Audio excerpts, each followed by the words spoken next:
we decided to take Boxing Day off yesterday. So we boxed the show and gave you a Friday show on Monday because it's still a holiday, right? Well, it still feels like a holiday, and it almost feels like it used to feel before we were on this hyper 24-hour news cycle and we could rely on nothing happening for the last couple of weeks of December. But now everything is happening, especially when there is a weather moment like what we have now. I mean, more than 50 dead, from this generational blizzard, generational cold weather throughout the country. And then we have a generational air travel moment with thousands of flights. Now, I flew Southwest in June. That's like 6 months ago. There was some weather problems and there were cancellations. I was flying from the West Coast to the East Coast. I know what Southwest does. I know how they are. That was the summertime and it was at least kind of bearable. But now we have people flying for Christmas or the holidays and they're stuck, and Southwest is canceling thousands of flights, and stories, horror stories of people who can't get to their destinations. There's one story I saw, someone, their bags went on to their destination in Chicago. They drove up from Dallas to get their bags, and they had to drive back. I mean, this is like ridiculous what's happening in the Southwest. And of course, the one card that I get frequent flyer miles is Southwest. Look, I've been a loyal Southwest guy. I am not. I think it's time. This is a thing. We're in a moment where not even planes, trains, and automobiles, not even repeated watching of that great John Hughes classic with John Candy and Steve Martin, Planes, Trains, and Automobiles, that's not going to make me feel better. I mean, I will not laugh when I get the line, "That's not pillows." That no longer funny. Not in 2022. So I'm considering really just, you know me, I'm just super loyal when it comes to things like airlines. I'm not. I think I'm switching airlines. I used to have a favorite one.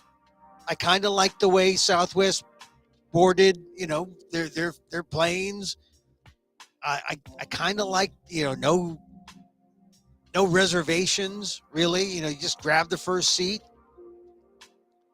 I'm not sure. I'm not sure they are worthy of our loyalty now. Not after the stories that are breaking from this period. And we have to go back to like maybe Friday, Saturday. That's when the worst happened. So if you were stranded, or my sympathies, I'm in solidarity with you. I'm switching loyalty because other airlines are not having this problem.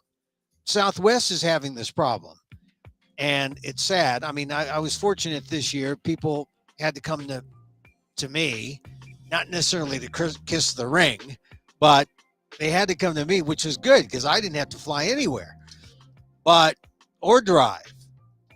But I'm really saddened by the numbers of people who've been just disappointed and by the lack of care and customer service that we're seeing by Southwest Airlines. I was listening to one interview by a former government official who said the only answer now is regulation, re-regulation, because we deregulated the airlines. Now we have to re-regulate. I hope, because Southwest they're not the company. They're not the company they used to be. Anyway, welcome to Emil, Amok's Takeout, my takes on all things considerable. We're here Monday through Friday at 2 p.m. Pacific, and I hope you had a nice holiday. I hope your Boxing Day went swell, and I hope your holiday before Boxing Day went swell. Whatever it is that you honor, worship, celebrate. I have been following this story that has been buried somewhat by the holidays. I'm talking about the Asian American slur delivered by one Chancellor Thomas Keon of Purdue University Northwest. You'll recall that I've been talking about how he gave this slur December 10th, and I know that the Board of Trustees has accepted his apology, but the Faculty Senate is asking for his resignation, and the Faculty Senate gave him an ultimatum before they took a no confidence vote. They took a no confidence vote early last week, a week ago, Tuesday, and it was really pretty overwhelming. I think the vote was something like 135 to 20. I mean, it was clear this guy, and it's the second no confidence vote for this guy. So I'll read from my column from the ALDEF blog, Asian American Legal Defense and Education Fund, a very, very new twist to this thing, because as I see in my column, will the first Asian American president fire the racist chancellor at Purdue in 2023? Because that's what it's going to take for any kind of justice to happen. And so we'll get into that. Let's see what else. We're going to talk about, I talked to, or had an exchange with a Purdue faculty member, and I'll tell you what they think about what's going on. We're going to talk a little bit about, let's see. Oh no, what happened here? I didn't, did I not? Oh, I didn't change the caption here. This should just be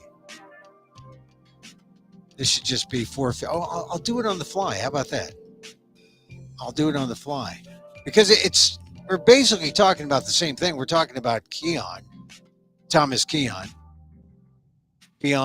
Purdue, and I think that's all. Let's see. Let me do this. At least I have my mic working, huh? I'll just call it news. We'll talk about the news. So this is show 456. Welcome to the program. Hey, I always talk about this at the beginning. The fact that coming up in February, I'm doing my Fringe Festival show. I've been doing a Fringe Festival show for the last, how many years? Since 2017.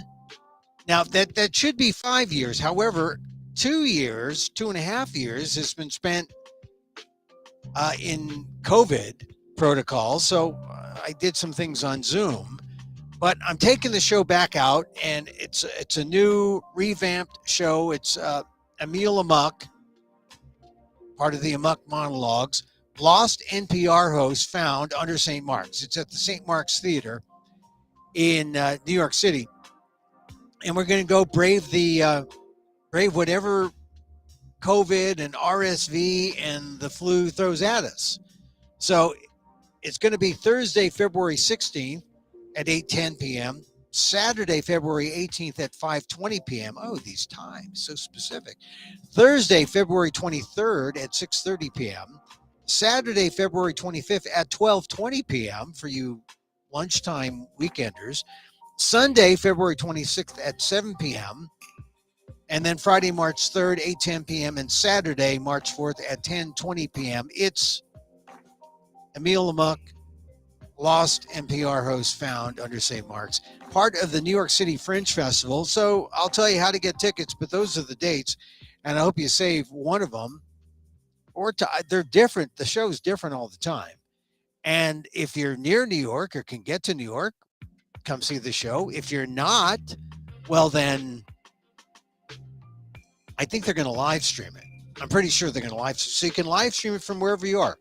Hawaii, Texas, California. And so that's on the frigid fringe. Emil Amok, lost NPR host, found under St. Mark's. It's kind of it's comedy. I mean, what I do here is I talk about the news. I'm your news talk personality, right?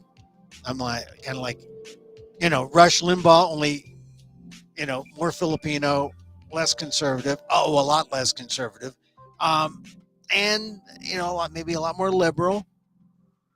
Talking about the news, and because I'm Asian American Filipino, I like to talk about the news from an Asian American perspective, and that's why I'm not giving up on this racist chancellor at Purdue. But here's the twist, and it's my column that I wrote today on the Asian American Legal Defense and Education Fund blog. And I asked the question, will the first Asian American president fire the racist chancellor at Purdue in 2023? And this is what it's coming down. You realize what a momentous historical moment this is. I mean, this is Purdue University. I believe it's the first Asian American president of Purdue. He's 40 years old, young guy. He can make things right. I've been talking about this since December 10th, the racist slur of Chancellor Thomas Keon, who's the CEO of Purdue University Northwest. That's the part of the university that is in Hammond, Indiana, which is just south of Chicago. And I've been talking about this story since the 10th, since it happened, and it is still a cloud over Asian America. And it seems like many people want to pretend it doesn't matter, but it really does. And it really does, because only one man can make it right in terms of social justice. And ironically, it's Mung Chiang, the Asian American immigrant from Hong Kong, set to become the next president. The current president is Mitch Daniels, former Republican governor, white male, wanted to run for president for a time being, said to be maybe a senatorial or congressional candidate, but he's staying on at the university, but not as president. He's stepping down after 10 years. So here's Mung Chiang, next president of Purdue University on January 1st. And this is really an important moment in Asian American history. Now, if you're still catching up with this story because of the holidays and whatnot, December 10th, Purdue Northwest had its commencement. And Keon, a white educated man in accounting, acted the dumb white insensitive male and used an accent that sounded like doggerel, but in fact was Asian. And we know it because he admitted it while he was in the act. An astonishing act of self-awareness on the part of a racist. And if you missed it, you can go to my column on the ALDEF blog, www.aldef.org/blog. Click on the link and you can catch the email clip. You'll show a keynote. It's full context in terms of keynote speaker ends, then Keon walks up and delivers an anti-Asian slur. Now, this situation could have been a teaching moment for the entire nation about Asian Americans and social justice, had it been handled properly. And we need this, right? We're coming out of a nearly 3-year period where the organization Stop AAPI Hate has recorded more than 11,000 hate instances against AAPIs. And we're talking about minor to major transgressions, from verbal slights to aggressive assaults, sometimes resulting in death. And this is the hate that's emerged in American society since Donald Trump, the twice impeached president, began scapegoating Asian Americans for what he called the Kung flu and China virus. Now, we must remember, a slur is more than a slip. And Keon's slur shows us that both he and the nation still don't get it. After all of that Stop AAPI hate, the recording of transgressions. The nation still doesn't get it. Keon should have stepped down immediately from his leadership role of an institution of higher learning. It's an example America needs to see. Didn't happen. Keon, the accounting guy, wasn't held fully accountable for the harm his public speech caused. He simply tried to will it away as if no one would notice. After all, Asian Americans are just 3% of his Purdue Northwest campus. Maybe that was his thinking. I don't have to do anything. But when the matter didn't go away, he finally issued a bureaucratic apology, for the files. Put this in the files, December 14th, indicating the slur didn't express his values or the university's. Okay, we got it. We've heard the apology before. The Board of Trustees, not wanting controversy, hastily accepted his story. And that's when the faculty senate became enraged. They voted to demand Keon's resignation.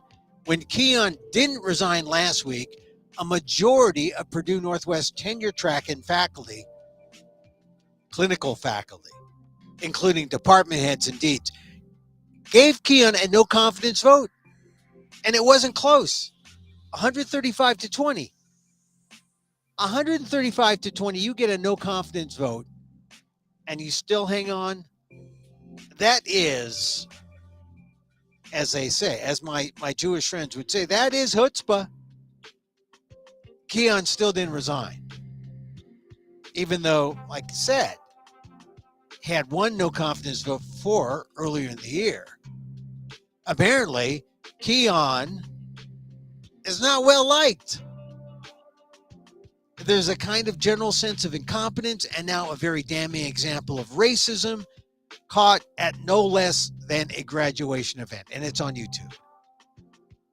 And yet the attempts by the board to save Keon's job have been extraordinary.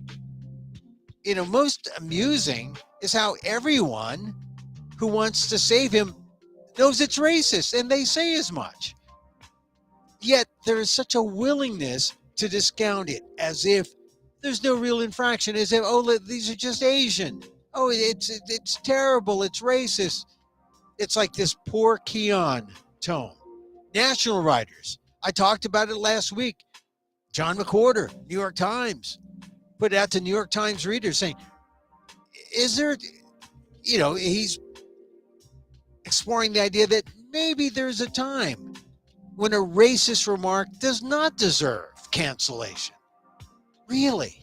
I mean, when it's not your race, but someone else's race, when it's an Asian race, when it's people who won't speak out, when it's people who won't say how upset they are to hear an Asian slur. So we have all these people in high places writing from, New York Times. We got the Board of Trustees saying, hey, Keon shouldn't lose his job, shouldn't be forced into retirement. Oh, yeah, he's racist. What's this sound like? It's kind of like gaslighting 2.0. It happened. We're not going to pretend it didn't happen, but we're going to treat the perpetrator like it didn't happen. Everyone thinks about poor Chancellor Keon. Is anyone thinking about Visha Ratanapakdee? Visha Ratanapakdee, who's he? 84-year-old Thai man killed in San Francisco on January 28, 2021, after a man shoved him to the ground in a hate attack. Remember that? Visha Ratanapakdee. Google him. Victim. One of the first victims. Asian American hate. Or how about Vilma Kari? Vilma Kari, Filipino American, Midtown Manhattan, walking to mass, knocked to the ground, kicked in the face, also in 2021. Or how about, again, New York, Filipino American Noel Quintana, slashed with a knife across the face, New York City subway. Asian American hate? Those are just three examples. It begins with an accent that others us. and makes AAPIs vulnerable. And that's what Keon knows he did. He set an example. He othered us in public. And once in public should be enough, right? I mean, we shouldn't have to wait for him to do it another time, because you know he would harbor all these same anti-Asian thoughts in private, just waiting for the right time to unleash his jokes. But the Purdue Board of Trustees, though recognizing the racism, wants to see a pattern in Keon's behavior before they go beyond the reprimand. Well, they want to save a white male from going down in flames, clearly. But the AAPI faculty have reached out to me. Here's an email I got just this morning. There should be consequences for his behavior, and a reprimand is not the answer. A tenured faculty member of PNW, Purdue Northwest, emailed me this morning. His behavior is a trigger for many and is still disturbing. He should resign or be fired. I am still livid. I gave the faculty member anonymity to allow for full candor. The faculty member wrote, I know many Asian faculty that have experienced microaggressions from students, faculty, and leadership. This behavior triggered deep pain for my colleagues. And then the person admitted to experiencing microaggressions from a colleague and said, I followed procedure, went to HR, reached out to my department chair. The faculty member was tenured and nothing happened. Sort of like now.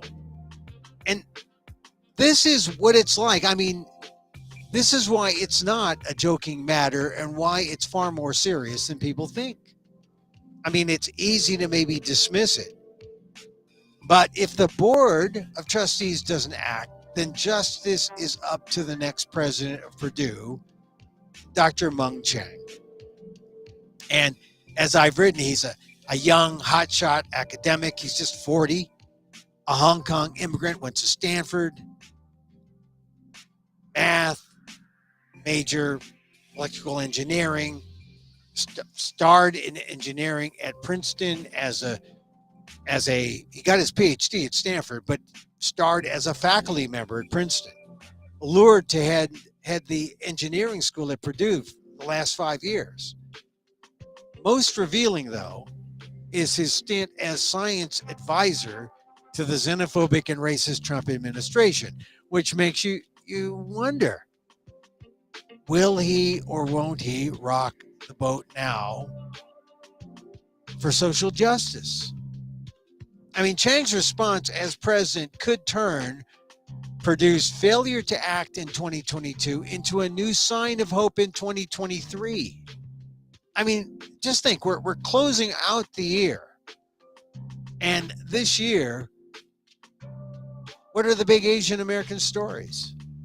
I mean, the one that instantly comes to mind is the one that ultimately will be decided also in 2023, and that is the Asian Americans who sued, somewhat wrongly, Harvard University to end affirmative action. There's this conservative streak of Asian America that was exposed in that suit against Harvard. We still don't know what's going to happen because the Supreme Court's going to rule sometime before June of 2023. And it's almost like a matched pair. The conservative court can either affirm the conservative Asians or just abide by the lower court's decision that Harvard did not discriminate. But if conservatism is the flavor of the day, who knows what's going to happen on the affirmative action case. But that's one Asian American case, and then this would be another, where you have someone like Chiang, Dr. Mung Chiang, president, first Asian American president. We look to him for social justice, and what does he do? Chances are he'll side with his mentor, the former Purdue president, Mitch Daniels, and do nothing against Purdue Northwest Chancellor Thomas Kean. Oh, but I don't know. I don't know for sure. But just imagine the historic symbolism that could happen when you have the first Asian American president who, in my mind, should fire. Let's say he fires the racist chancellor who told a bad Asian joke. That would be justice. That would be my hope, to see that headline. First Asian American president fires the racist chancellor at Purdue Northwest for telling a bad Asian joke, for saying an Asian slur. It's almost too good to be true. I hope it's not. I hope it will be true. But something tells me that Chang is like a lot of the Asian Americans who sued Harvard over affirmative action. And that will be a sign about where Asian America is in 2023. I hope that's not the case. I hope it's not the case, because we know that Asian Americans in general, based on who votes Democrat, who votes Republican, about 60-40 Democrat, 60-40, they're part of the Civil Rights Coalition, the BIPOC Civil Rights Coalition, fighting for social justice. But if Chang does the opposite and does not become the first Asian American president to fire a racist chancellor at Purdue Northwest, well, that tells us something about our community. It tells us something about where Asian Americans are in 2023. So as we end the year 2022 with this story, it's one that's worth watching, because it is one that's going to tell us just exactly where we are. I think nationally. You got to think that.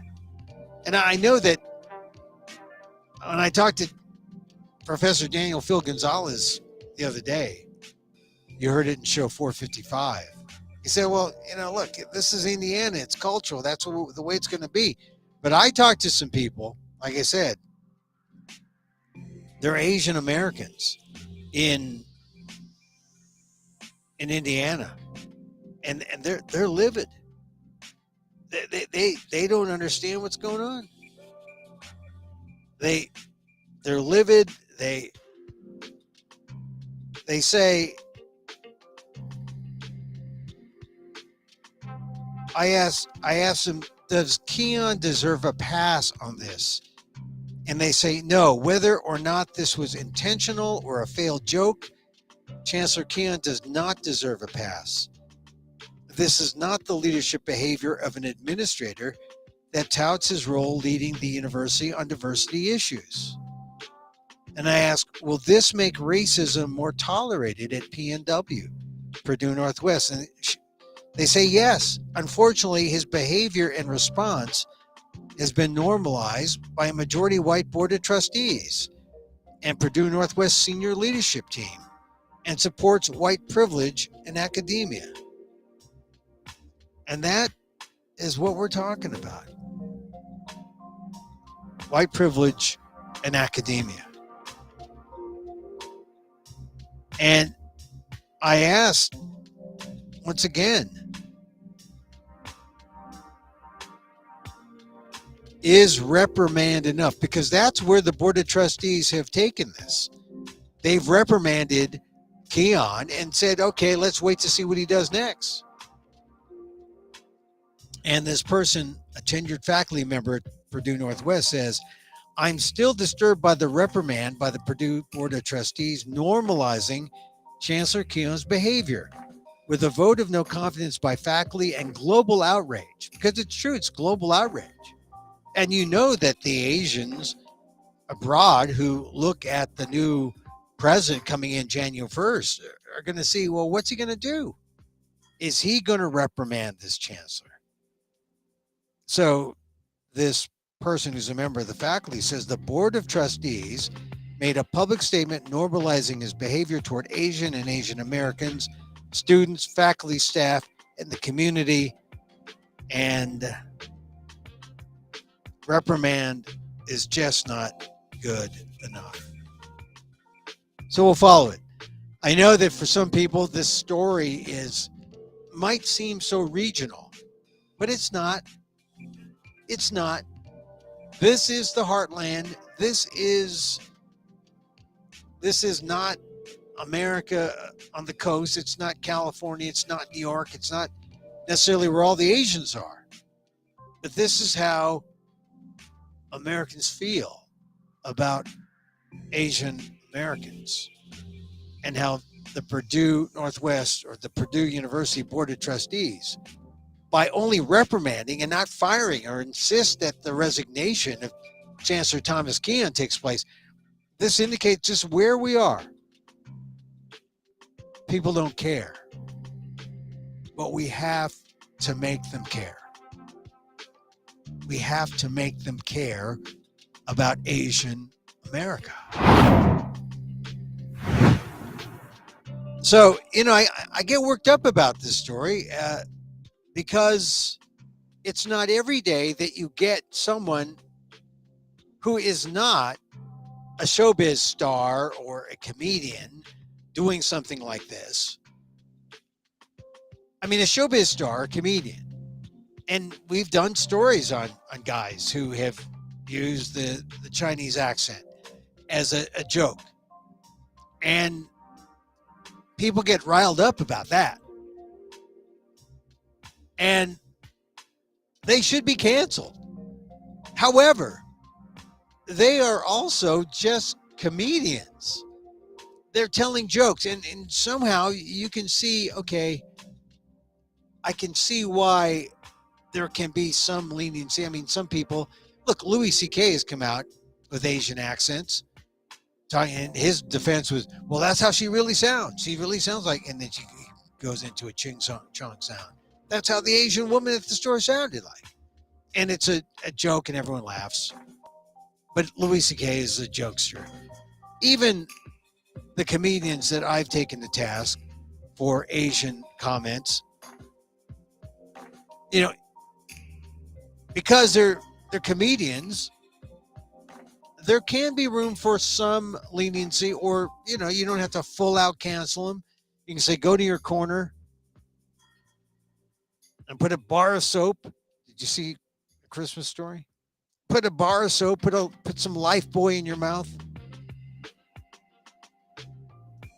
But this guy, Thomas Keon, is the leader of a major American university. Or let's not elevate Purdue University Northwest. He's part of a major university, the overall Purdue University. He does not deserve a pass. He does not deserve a pass. Okay, I think that's all I'm going to talk about today. I was going to talk more about George Santos because that's an amazing story. A guy gets up and says, oh, I went here. Oh, he didn't really go to that school. Or I worked here. He worked at Goldman Sachs. No, he didn't really work at Goldman Sachs. Oh, I'm Jewish. No, he's not really Jewish. He's George Santos. Embellisher. No, he's George Santos, liar. I think that's the first thing. The first thing is that George Santos is a liar. George Santos, who won in a congressional district in New York that was held by a Democrat for 10 years, and now the Republicans win it back. This is a bad thing because it helps the Republicans build their slight majority in New York, or well, overall in the House. But George Santos, his claim to fame now is not that he is, empathetic politician, man of the people. It's that George Santos is a liar. He says, no, I'm just embellishing. Everyone embellishes. No. It's not like me saying I'm 6'5". That would be an embellishment. Now, George Santos is just a liar. He's just a liar. And I guess now the talk is, should there be a special election? Should he represent the people of New York, the district he represents? Should he be their guy in Congress? And it's just laughable when you think that a former president still claims that an election was stolen from him, that there are still election deniers out there who live a lie, and they're politicians. And I guess you could see why someone like a George Santos could be so clueless as to think, well, lying is the thing. I'm going to lie about my resume, and that can't be as bad as lying about policy. See, that's the thing. It's worse. You're lying about yourself to the people who voted for you. If I were part of that New York, if I was part of his New York district, I would demand that we have another election. I would demand that there be a special election. And I mean, who knows what this guy is likely to do? Do we give him a second chance to come out with some kind of policy thing? Oh yeah, he was a liar, but oh look, he's redeemed himself. He helped us on taxes, or I don't get it. But this is what happens when lying becomes everything in politics. And no one says boo. The Republicans aren't saying, oh, this is bad. The Democrats are, but of course it's partisan. But the Republicans, especially Kevin McCarthy, who would like George Santos's vote for speaker. I'm sure there's some kind of deal being made there. But this is our politics today, based on lies. And this is the real problem. The real problem is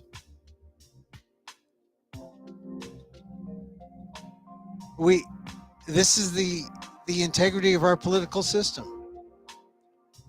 We exalt liars, we expose liars, and then we can't do anything about them. And we say, oh, the liars, well, I mean, they're forgiving the racists at Purdue University Northwest. They're going to forgive a liar who has been the congressman-elect in New York. It's a sad state of affairs. All right, one last news story. A border program to expel migrants must remain in place. Supreme Court rules. The ruling is a provisional victory for 19 states, led mostly by Republicans, that had sought to keep the pandemic rule known as Title 42 in place. This is kind of ridiculous. They misused the rule, Title 42. It's just all showboating right now. It's a misuse of a rule that says send people back so that COVID can't be spread. Now, they're not worried about COVID spreading. They are worried about people of color spreading throughout the country, just existing. And so there's a lot of just really upsetting misuse of rhetoric here on the part of the Republicans. It was a bad misuse of Title 42 to begin with. It's right to have it end, but now the Democrats have to do something, and they haven't really done much except, well, we're going to help out the nonprofits down there. We're going to. I mean, the fact is, the borders are not open, but the borders are porous, and they could do more to stem the tide. But there's a lot of blame to go around because if the Republicans stop putting out the word that the borders are open, when people on the other side of the border hear that rhetoric, they just come in. They don't understand Title 42. They don't understand how it was misused. In the meantime, the Democrats do what they do, but they're no more interested in solving the immigration problem than the Republicans. And now the court says, hey, Democrats, you can't even go through the motion of getting rid of Title 42 because it's got to be kept in place. Because then the Republicans have some kind of false upper hand to say they had a rule that was put in to at least be a Band-Aid, which isn't a Band-Aid. You see, this whole thing is just BS, political rhetoric, because that's all that the political class can do with immigration. They kick it around. They don't really solve any problems. It's sad. It's sad because if you see the pictures of people coming across and people looking for blankets and sleeping on the streets, I mean, between that and the situation with the airports, you know, we don't look like that first world nation, right? That everyone is proud of. And this is the holidays when we should be all kind of working together, helping each other, but we still have room for those partisan digs. Sad. All right, so catch the replay. I put this up on amok.com, and you can listen to it again if you missed anything, if you came on in the middle. We'll watch to see what happens at Purdue, watch to see what happens elsewhere in the news. And I think we will catch us tomorrow, 2 p.m. Pacific, and see if we come up with a live show or if we put on something special. It's a weird this last week of the year. I mean, do you want to reminisce about all the things that happened or didn't happen in 2022? I'm looking forward to 2023. I think it's going to be a good year. I feel it. And it's going to be a good year because, hey, I'm doing my show. Yeah, I'm doing my show. It's at the Frigid Fringe. It's coming. It's coming. And February 16th is the start date. It should be fun. Like I said, Emil, Amok, lost NPR host found under St. Mark's. It's at the under St. Mark's Theater. And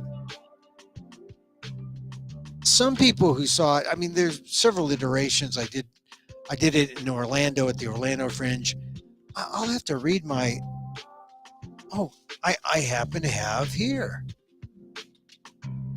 Let's see, what did the Orlando Fringe, the Orlando Weekly said, stand up, monologue, rant, enjoy trying to keep pace with Guillermo's brilliant mind. What? Funny, poignant, the Orlando Weekly said.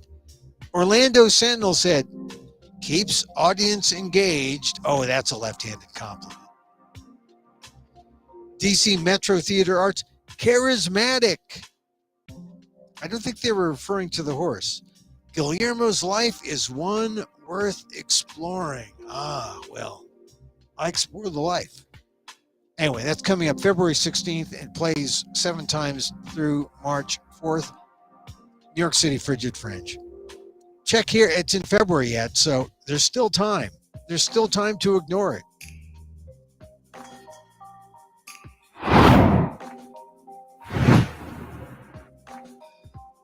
That's it for our show today. Hey, look, we're here Monday through Friday, 2 p.m. Pacific Live.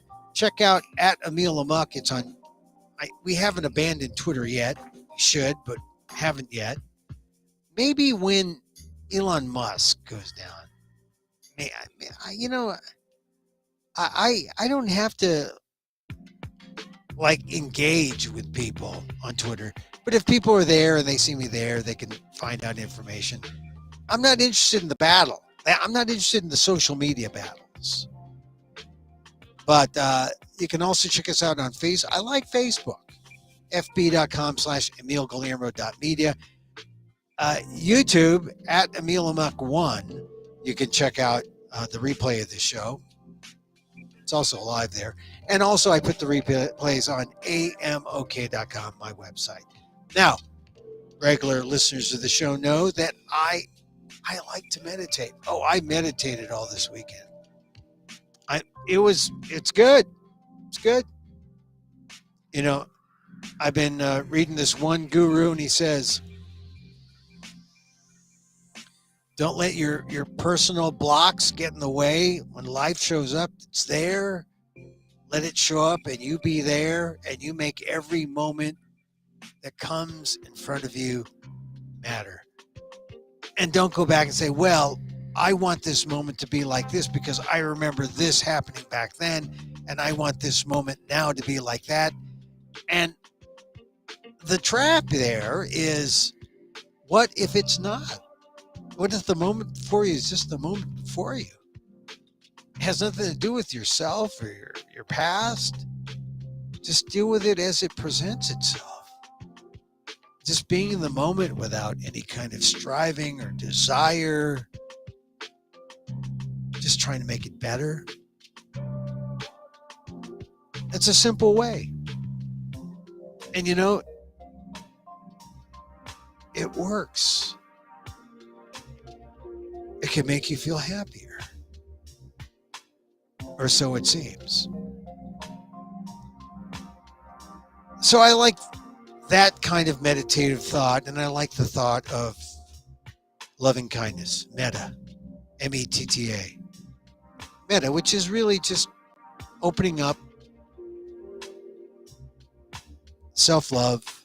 But before you offer care and love to yourself, you offer it to others. That helps. That works. And so, as I wish for me,